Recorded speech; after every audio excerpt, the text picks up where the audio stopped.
My name is Rosalie Bennett. I am 35 years old, and until the night my sister threw me out, I honestly believed grief would be the one thing powerful enough to make my family gentler. I was wrong.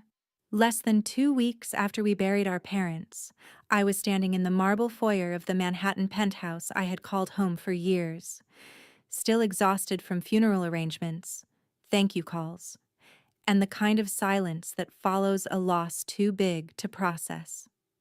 My sister looked at me like I was something left behind after a party. Then she tossed a rusty ring of keys into my hands and said that was my share. Her husband leaned against the doorway, checked his watch, and told me I had 5 minutes to pack and get out of his house. Not our family home. Not the place where I had spent 6 years helping my parents through medications, doctor visits, insurance forms, and long nights when one bad test result could turn the whole week upside down. In his mind, it was already his house, and I was already in the way. I remember staring down at those keys and seeing flakes of rust against my palm. They belonged to an abandoned factory in Red Hook, Brooklyn, a dead property my family had joked about for years like it was some embarrassing relic they could not unload. My sister actually smiled when she told me Mom and Dad must have known it suited me better than the penthouse. I did not argue. I did not cry in front of them. I picked up my suitcase, put on my coat, and walked out into the freezing dark at 2 in the morning with nowhere to go except a building everyone else had already decided was worthless. By sunrise, I was standing in front of that factory, staring at broken windows, cracked brick, and a chain-link gate hanging half open in the wind. It should have felt like the end of my life. Instead, it felt like the beginning of a question, because the second I stepped inside, I saw something that did not belong in a place that abandoned. And when I found the one sealed room hidden inside that factory, I realized my sister had made the biggest mistake of her life. Before I tell you what was waiting behind that locked door, tell me where you are watching from. And if anyone has ever mistaken your silence for weakness, stay with me, because what happened next changed everything. I did not sleep that night. I stayed in the back seat of a rideshare for almost an hour before the driver finally pulled up in front of the factory and glanced at me through the mirror like he wanted to ask if I was sure. I was not, but I nodded anyway. The building stood in the gray-blue darkness like a memory everyone else had agreed to forget. The brick exterior was scarred by time, the loading dock sagged on one side, and half the windows looked like they had not seen light in 20 years. When the driver pulled away, the silence hit me all at once. No doorman, no polished elevator, no city glow bouncing off glass towers. Just cold wind off the water and a ring of rusted keys digging into my palm. I stood there for a long moment thinking about how quickly people can reduce your entire life to one humiliating scene. 6 years of taking care of my parents, and somehow I had still been the easiest person to push out the door. Mina got the penthouse. I got the joke. Or at least, that was what she thought. I unlocked the side entrance after trying 3 different keys, and the steel door dragged open with a groan that echoed through the whole building. The air inside smelled like dust, oil, and something older than both. My phone flashlight cut across abandoned work tables, overturned carts, and rows of metal shelving buried under layers of grime. At first glance, it looked exactly like the kind of property no sane person would fight over. But I do this for a living. I know the difference between something that is dead and something that has been left alone on purpose. Within minutes, little details started bothering me. A junction box near the wall had been replaced more recently than the rest of the electrical system. A narrow line of clean concrete ran along one corridor floor, as if something heavy had been moved not too long ago. Even stranger, one section of the upstairs office level felt warmer than the rest of the building. Not comfortable, not obvious, but different enough to make me stop walking. I spent the next hour checking everything I could without tools. The plumbing should have been completely shot, but one pipeline still held pressure. A maintenance panel in the hall had newer screws than the surrounding metal. Somebody had preserved part of this building while letting the rest rot around it. That was not neglect. That was design. By morning, pale winter light was slipping through the cracked windows, and I had made up my mind not to leave until I understood what I was standing in. I climbed to the old administrative floor and started opening every cabinet that had not rusted shut.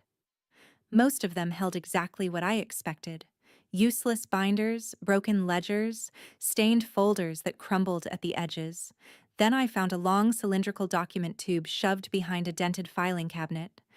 The cap fought me for a full minute before I got it loose. Inside were rolled engineering plans, yellowed with age but still dry, still protected. My father's handwriting was all over them. I knew it instantly. He had a precise, narrow script that always leaned slightly to the right, and he used to mark important details with a small double underline instead of a circle. There were notes all over the plans, measurements, arrows, and a few coded marks I recognized from old site visits I had gone on with him years ago. My father had never wasted ink. If he wrote on something, it mattered. I spread the pages across an old desk and followed the markings room by room until one notation stopped me cold. It pointed to the back wall of the upstairs records room, a place that looked too small on paper compared to the dimensions of the exterior structure. I checked the measurements twice, then a third time. The numbers did not match. There was hidden square footage somewhere behind that wall. I pushed aside a row of collapsed storage boxes and found a steel filing cabinet bolted awkwardly near the far corner. It looked out of place, like someone had positioned it there for concealment rather than storage. The floor underneath had a faint metal groove worn into the concrete. My pulse started climbing. I braced myself and shoved. The cabinet resisted at first, then rolled just enough to expose a narrow seam in the wall. It was not a wall at all. It was a concealed door, industrial grade, painted to disappear. To the right of it sat an old biometric scanner covered in dust. I actually laughed under my breath because it felt impossible, ridiculous even. Then I stopped laughing when I remembered a day from years earlier, back when my father had brought me to this building for what he called a boring inspection. He had walked me through a side office, told me to put my hand on a glass panel, and said he liked having backup plans. I had forgotten about it until that exact second. My fingers hovered over the scanner for a moment before I pressed my thumb down. Nothing happened. Then a soft green light blinked on. Somewhere inside the wall, I heard a lock release. Every hair on my arms stood up. I pulled the hidden door open slowly, and a current of cool, clean air met my face. The room beyond looked like it belonged in another building entirely. It was spotless, climate-controlled, quiet. A polished desk sat beneath recessed lighting powered by a system that was obviously still running. Metal cabinets lined one wall. On the desk sat a sealed envelope with my name written in my father's hand and a black USB drive placed carefully on top of it, like he had known the exact moment I would finally walk into that room. My chest tightened so hard it hurt. Outside that door was a ruined factory my sister had thrown at me like an insult. Inside it was something preserved, protected, and meant specifically for me. I picked up the letter, broke the seal, and read the first line. Rosalie, if you are reading this, it means the people who only value appearances have shown you exactly who they are. I sat down because my legs suddenly did not feel steady anymore. Then I looked at the USB drive, at the locked cabinets, at the room my father had hidden behind a fake wall in a building everyone else called worthless. And I knew one thing for certain. Whatever Mina thought she had dumped on me in the middle of the night, she had not understood it at all. My hands were still cold when I plugged the USB drive into the old laptop sitting on the desk. But the second the files opened, I forgot about the freezing night, the factory, and even the penthouse for a moment. There were dozens of folders, all labeled with the kind of clean, deliberate naming system my father used for anything important: corporate formation documents, tax records, property maps, lease abstracts, trust instructions, scanned letters. The deeper I went, the clearer it became that this room had never been about storing old memories. It was an archive, a control center, a place built to protect information someone else would have tried to bury. At the center of all of it was a company I had never heard mentioned once in my life: Bennett Land and Title Holdings. I opened the corporate file first and saw my parents' names, not personally, but through layers of entities and trust structures designed to keep the ownership quiet. The factory in Red Hook was listed as the registered business address, but it was not the crown jewel. It was camouflage. The real asset was buried several folders deeper, hidden behind land surveys and title chains that would have looked boring to anyone without the patience to read them.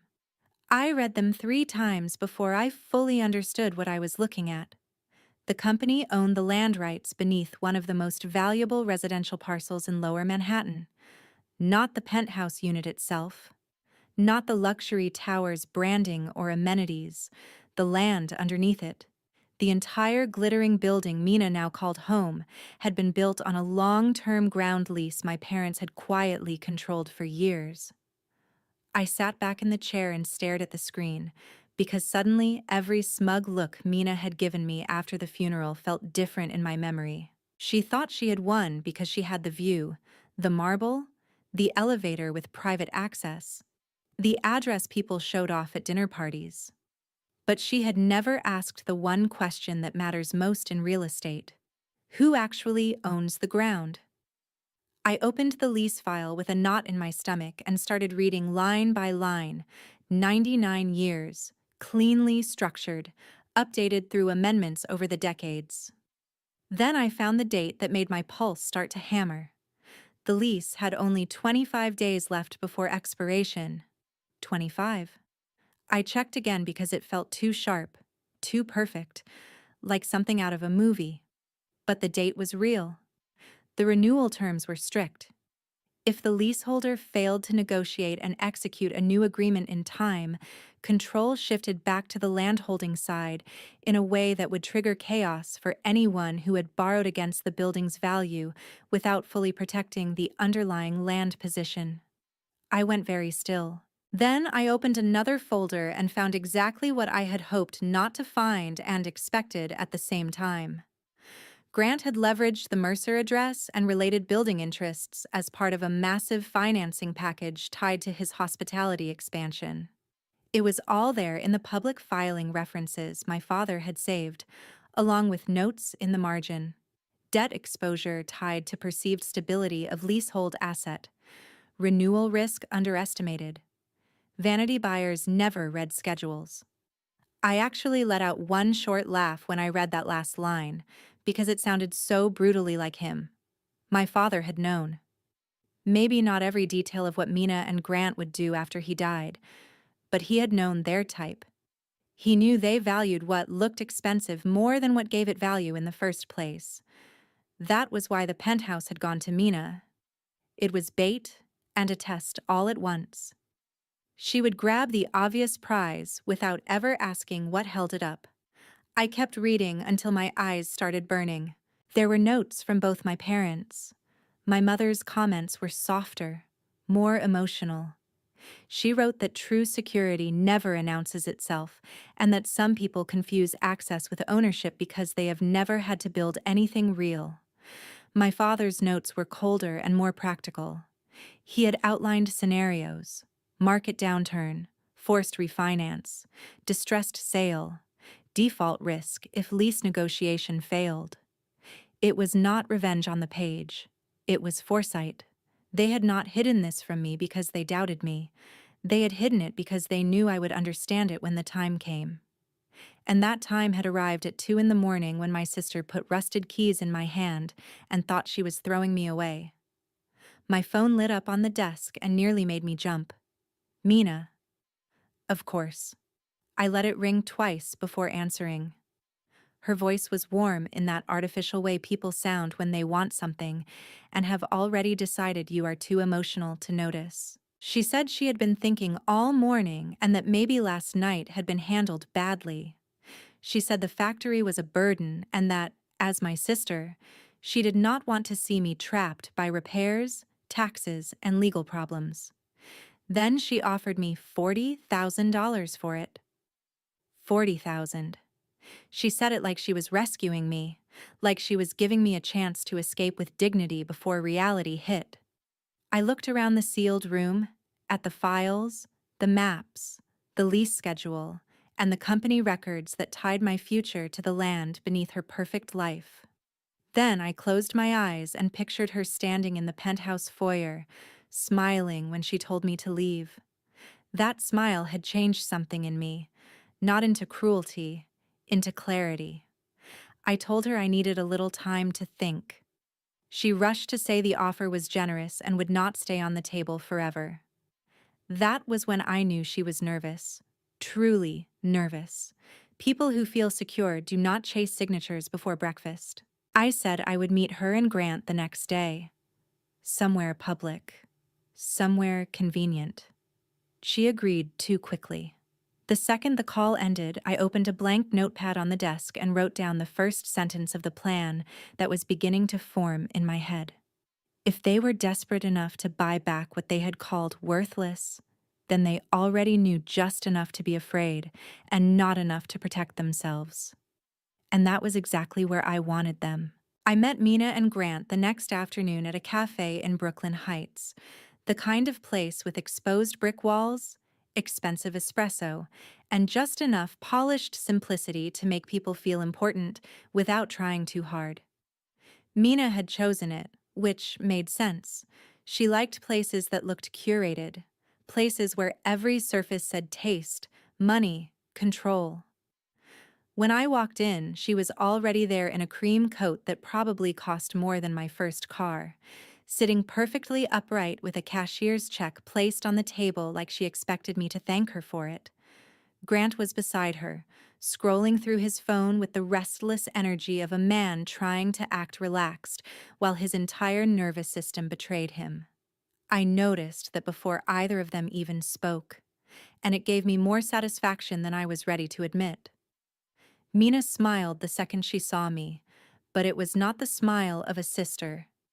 It was the smile of someone stepping into a negotiation she believed had already been won. She gestured for me to sit down and asked if I had gotten any sleep, as if concern had suddenly become natural for her overnight. I sat across from them, set my bag down by my chair, and said I was listening. Mina slid the check closer to me and told me $40,000 was more than fair for a property in that condition. She said it gently, almost kindly, like she was explaining something to a child. The factory, according to her, was a liability. Years of deferred maintenance, possible environmental issues, no clear future use, no serious buyer. She said I should be grateful someone in the family was willing to take it off my hands before it swallowed me financially. Grant finally looked up from his phone and added that the market for distressed industrial junk was terrible right now anyway. He said junk a little too fast, and that word stayed in the air for a second longer than he meant it to. I looked down at the check but did not touch it. Then I looked at him. "That's interesting," I said. "You seem awfully tense for a man trying to buy junk." Mina's expression barely shifted, but Grant leaned back in his chair and crossed his arms, which told me everything. Mina recovered first. She said this was not about tension. It was about practicality. She reminded me that I did not have the capital to stabilize the property, litigate any hidden issues, or redevelop anything in Brooklyn. She even said our parents probably left it to me because they assumed I would sell it and move on with my life. That part almost made me laugh. My parents had known exactly who would move too quickly and who would stop to read the fine print. I asked Mina why. If the place was such a burden, she had called me before noon to make sure nobody else got there first. Her smile tightened. Grant stepped in before she could answer and said we were wasting time. Then he pulled out a folder and placed it on the table. Inside was a transfer agreement already prepared for my signature. Not a draft, not something to review with my attorney. A finished set of documents with tabs marked where I was supposed to sign. That was the moment their performance cracked. People who are confident in a deal do not rush the paperwork onto the table like a fire extinguisher. People who are scared do. Mina kept talking, but now I heard the strain underneath the softness. She said the offer would expire by the end of the day. She said they were trying to save me from months of legal complications. She said if I waited too long, city agencies might get involved and make the whole thing impossible to unload. Grant took a different approach. He leaned forward and lowered his voice, like he was offering me some private truth. He said there were zoning headaches tied to the area, and that if I became difficult, his attorneys could make my life extremely expensive very quickly. There it was. The kindness vanished, and the threat stepped into its place. I should have felt intimidated. Instead, I felt calm. The more they pushed, the clearer everything became. Mina was afraid of losing control. Grant was afraid of timing. And both of them were desperate to get that factory back before something much bigger landed on top of them. I picked up the check at last, looked at the number, then folded it once and set it back down. No, I said. Just that one word. Mina stared at me like she had not heard correctly. Grant's jaw flexed. I stood up, adjusted my coat, and told them if they wanted anything from me in the future, they could have their lawyer send it in writing. Grant rose halfway out of his chair and asked if I had any idea what I was doing. I looked straight at him and said, "A lot more than you think." Then I walked out. I had barely made it to the end of the block before my phone started buzzing. First an email from their lawyer, then another. Then a formal notice packed with dramatic language about property risk, nuisance exposure, and possible regulatory review. It was exactly what people like Mina and Grant did when charm failed. They swapped polished smiles for paper threats and assumed everyone else would panic on cue. But as I stood on that sidewalk with the wind coming off the East River and their messages piling up on my screen, I realized something important. They had stopped acting like owners. They were acting like people trying to outrun a deadline. And once I understood that, I knew I was no longer the one being chased out of the room. They were. By the time I got back to the factory, I had 7 new emails from Trevor Sloan, the attorney Mina and Grant used whenever they wanted to sound more powerful than they actually were. The first message was polished. The second was firmer. By the 7th, the mask had slipped. He was now using phrases like immediate exposure, code vulnerability, and potential municipal intervention, as if repeating legal language loudly enough could turn bluff into fact. I sat at the desk inside the sealed room and read every line twice, not because I was intimidated, but because people reveal a lot when they are rushing. Their threats were broad, dramatic, and carefully vague. That usually meant one thing. They were trying to force movement before I had time to verify anything. Unfortunately for them, verification happened to be my best skill. I called Ethan Calloway before noon. He had a dry voice, a sharp mind, and the rare gift of sounding calm even when he was dismantling someone's argument piece by piece. We had worked together before on a warehouse valuation dispute in Queens, and he trusted me enough not to waste time asking whether I was overreacting. I forwarded him every message, every attachment, and every transfer document Mina had shoved across the table. An hour later, he arrived at the factory in a navy overcoat, stood in the sealed room, looked around once and said my father had either been a genius or the most patient man in New York. I told him he was both. Then we got to work. Ethan went through Trevor's notices one paragraph at a time and started marking the weak spots. Their claims about zoning pressure were exaggerated. Their suggestion that the factory was about to become a regulatory disaster had no immediate basis. Their language about priority rights was misleading at best. They were not writing like people with a clean path. They were writing like people trying to manufacture panic.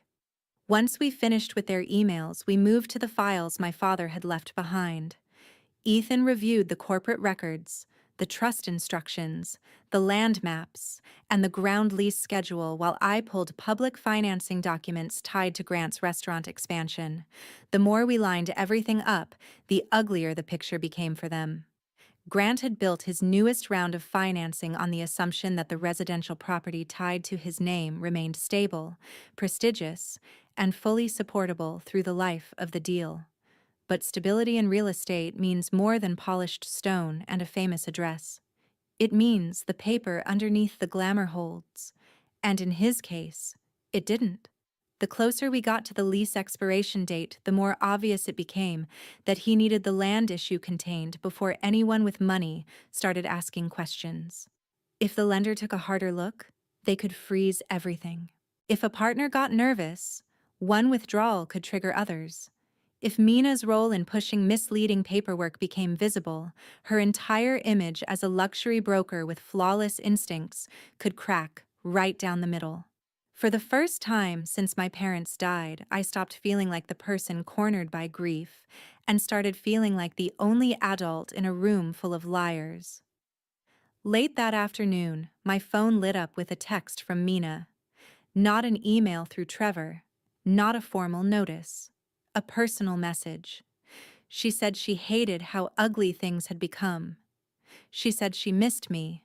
She said none of this was what Mom and Dad would have wanted. Then came the line that told me everything. Can we please meet alone and handle this like sisters? I stared at the screen so long the light dimmed. Mina had not acted like a sister when she watched me drag a suitcase through a penthouse foyer at 2 a.m. She had not acted like a sister when she tossed me a dead factory as if it were an insult shaped like inheritance. But now that her polished life had a crack running under it, suddenly family mattered. That would have been funny if it were not so predictable. I showed Ethan the message. He read it, smiled once, and asked what I wanted to do. I told him the truth. I wanted them comfortable. I wanted them certain I was tired, emotionally overwhelmed, and ready to fold just to make the pressure stop. Ethan nodded like he had expected that answer. So I wrote Mina back carefully.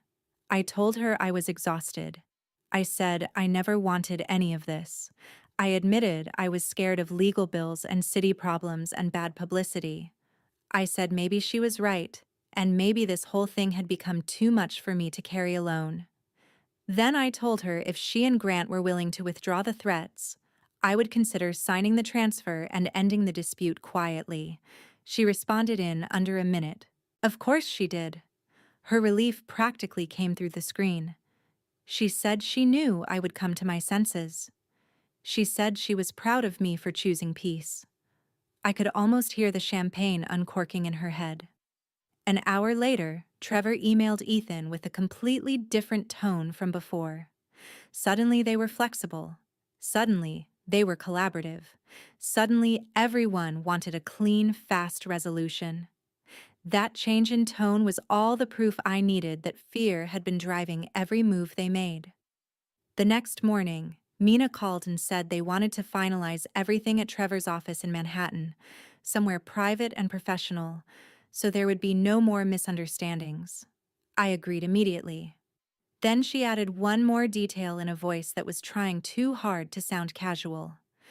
A few business people might be stopping by that afternoon, but it would be quick, nothing formal. I thanked her and said that was fine. The second the call ended, I looked at Ethan, and he just laughed under his breath. They were doing exactly what I hoped they would do. They were not just trying to get my signature. They were trying to stage a victory. They wanted witnesses. They wanted proof that the problem had been handled. They wanted to reassure the people whose money and confidence were already starting to tremble. In other words, they were walking straight toward the one kind of collapse people like Mina and Grant never recover from. Not private embarrassment, public loss of control. I turned back to the desk, opened a clean legal pad, and began writing down the order of what needed to happen next. Let them think I was coming in to surrender. Let them bring the people they wanted to impress. Let them smile for one more hour. Because once the truth entered that room, it was not just the factory they were going to lose. It was the story they had been telling everyone about who really held the power. The next afternoon, I walked into Trevor Sloane's office and immediately understood this was never meant to be a simple signing. Mina and Grant had turned it into a show. The conference room was too polished, too staged, too full of the kind of people who only appear when money is nervous. Mina was dressed in soft ivory, calm and graceful, already playing the role of the generous sister cleaning up an unfortunate family misunderstanding. Grant was trying just a little too hard to look relaxed, which only made him seem more strained. On the table in front of my chair was a neat stack of transfer papers and a silver pen, like all they needed from me was one signature to make their problem disappear. Mina smiled and told everyone she was glad we had chosen peace. Grant thanked me for being reasonable. Trevor started talking about closure and mutual benefit. I sat down, opened the agreement, and slowly turned the pages like I was actually considering it. That was all it took. Mina leaned back. Grant exhaled. The man from the financing side stopped looking worried. They really believed they had won.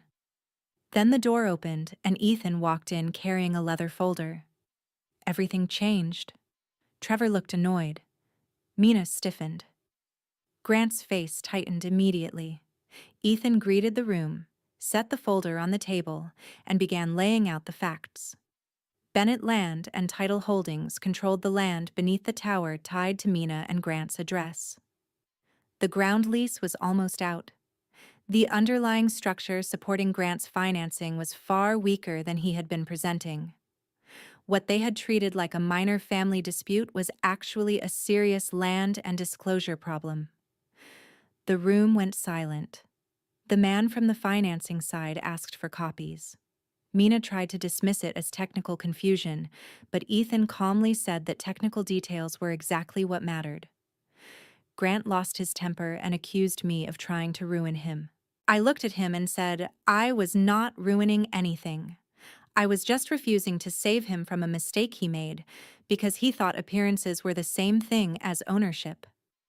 Then I pushed the unsigned transfer papers back across the table. Mina went pale. Grant looked stunned. In one quiet motion, the entire story they had been trying to sell about control, power, and certainty fell apart right in front of the people they most wanted to impress. What happened after that meeting was not dramatic in the way movies like to pretend justice works. Nobody was dragged out in handcuffs that afternoon. Nobody made a speech in the rain. It was quieter than that, and somehow far more satisfying. The people who had smiled through that conference room started making phone calls the second I left. The man from the financing side did not need long to understand the risk. Within days, Grant's expansion deal was frozen. Then came the reviews, the delays, the requests for updated disclosures, the kind of scrutiny that men like him spend their whole lives trying to stay ahead of. One partner pulled back, then another. A project that had looked unstoppable on paper suddenly started collapsing under the weight of questions nobody could afford to ignore anymore. It turned out Grant was excellent at selling confidence, but confidence is not collateral. The moment people realized the structure under his plans was weaker than he had claimed, the money stopped moving. Mina's fall came differently, but it came just as fast. She had built her reputation on certainty. She was the woman who always knew the right address, the right buyer, the right room to stand in. But once attorneys and lenders started comparing dates, filings, and communications, that polished image began to crack. The pressure campaign against me, the misleading descriptions, the way she had tried to force a transfer while pretending everything underneath her own life was stable, all of it started to look less like confidence and more like deception dressed in cashmere. Her brokerage put distance between itself and her almost immediately. Clients stopped calling. People who once loved being seen beside her suddenly had other plans.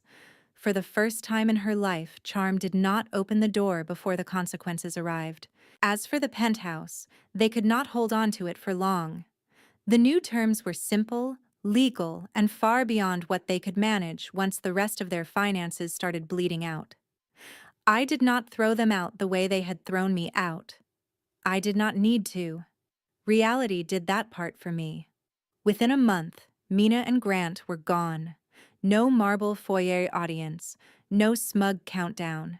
Just movers, silence, and the end of a version of themselves they had worked very hard to sell to the world.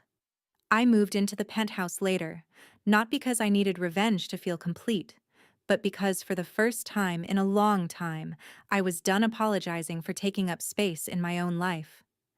Still, the place that mattered most to me was never that apartment. It was the factory. The building they had tossed at me like an insult became the clearest proof of everything they had failed to understand.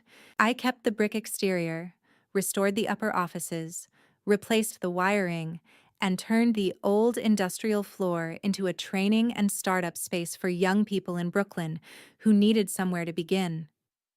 Not everyone inherits a safe start. Not everyone gets handed a polished address and a room full of people ready to believe in them. I wanted that building to become a place where skill mattered more than status, where discipline mattered more than image, where people could build something real even if nobody had ever expected much from them. In the end, that was the lesson my parents left me, and it took losing them to finally understand it. Real value is usually quiet. It does not always look impressive at first glance. It does not beg for attention, and it does not need to be photographed to be powerful.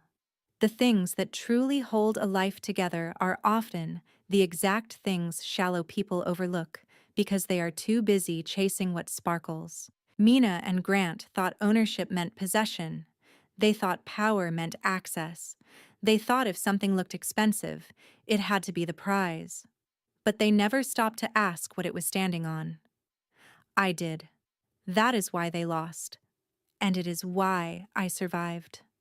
So if you have ever been underestimated because you were patient, because you were quiet, because your strengths were not obvious to people who only respect noise, remember this: the strongest part of any structure is rarely the part on display. And sooner or later, life has a way of revealing who built their future on something real and who only decorated the surface. At Revenge Argon, our team works hard to create stories that are engaging, meaningful, and emotionally impactful. We want to make it clear that this is a fictional story created to share thoughtful lessons, moral reflection, and educational value with our viewers. Rosalie handled the situation with intelligence, patience, and self-respect, instead of letting anger control her choices. She proved that quiet strength and clear thinking can be far more powerful than revenge driven by emotion. If you were in her position, would you have stayed calm and strategic like she did, or would you have handled it differently?